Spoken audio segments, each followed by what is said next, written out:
Assalamualaikum warahmatullahi wabarakatuh. Perkenalkan, nama saya Salma Zakia. Saya dari kelas 3C. Di sini saya akan mereview pertemuan ke-6 Hukum Administrasi Negara yang telah diperintahkan oleh Dr. Haji Dedi Mulyadi SHMH dan Dr. Muhammad Rendi Aridayandi SHMH. Pembatasan kekuasaan melalui hukum administrasi negara. Franz Magnus Seno mengartikan redaksional di atas bahwa kekuasaan di satu sisi merupakan sesuatu yang mempesona dan pada sisi lainnya merupakan hal yang menakutkan. Sebagai sesuatu yang mempesona karena mengingat multifungsinya dengan memiliki kekuasaan, maka praktis akan dapat dicapai segala yang dikehendaki pemegangnya. Sebab penyelenggara kekuasaan dalam rangka pencapaian maksud dan tujuan tertentu sering kali melanggar dan menekan hak-hak hidup paling esensial dari pihak-pihak yang dikuasai. Kekuasaan adalah fungsional demi atau bagi tingkat kesejahteraan hidup dari masing-masing individu dan negara sendiri. Cara dan sarana untuk mengawasi dan membatasi kekuasaan diantaranya yang pertama, moralitas atau religius, yang kedua, etika. Menurut Maryam Budiarjo, adalah agensi atau alat dari masyarakat yang mempunyai kekuasaan untuk mengatur hubungan antara manusia di dalam masyarakat. Kekuasaan membutuhkan hukum untuk yang pertama, guna memberikan legitimasi terhadap penyelenggara kekuasaan di dalam kehidupan masyarakat. Yang kedua, bahwa hukum dibutuhkan supaya kekuasaan tersebut dapat tumbuh dan berkembang jadi kesewenang-wenangan atau kelaliman.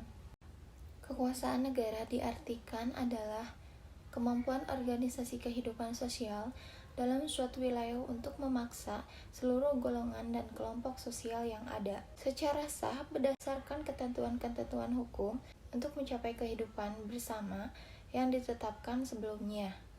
Sumber kekuasaan meliputi yang pertama, kekuatan atau kekerasan fisik, yang kedua, kedudukan atau jabatan, yang ketiga, kekayaan, yang keempat, kepercayaan atau keyakinan, yang kelima, keterampilan atau keahlian. Ada 5 paham kedaulatan, diantaranya yang pertama paham kedaulatan Tuhan atau klasik. Kekuasaan negara adalah berasal dari Sang Pencipta atau Tuhan. Sebagai konsekuensi pencipta atau Tuhan, sebagai konsekuensi logisnya, masyarakat berhak menolak atau tidak mentaati berbagai perintah dari penguasa yang melanggar ketentuan atau norma moral dan keadilan yang dikehendaki oleh Allah. Yang kedua, paham kedaulatan raja. Thomas Hobbes, penguasa negara atau raja, karena keabsolutannya digambarkan sebagai Leviathan, makhluk yang kuat. Yang ketiga, paham kedaulatan negara. George Jelin dan Paul Laband, kekuasaan penguasa atau negara adalah yang tertinggi setiap perintah dari penguasa negara yang dimanifestasikan dalam hukum haruskah ditaati oleh masyarakat. Yang keempat, paham kedaulatan rakyat.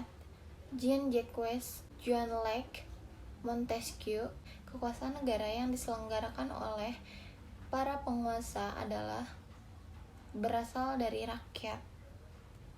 Hal tersebut dimungkinkan karena negara pada hakikatnya adalah produk dari perjanjian di antara masyarakat.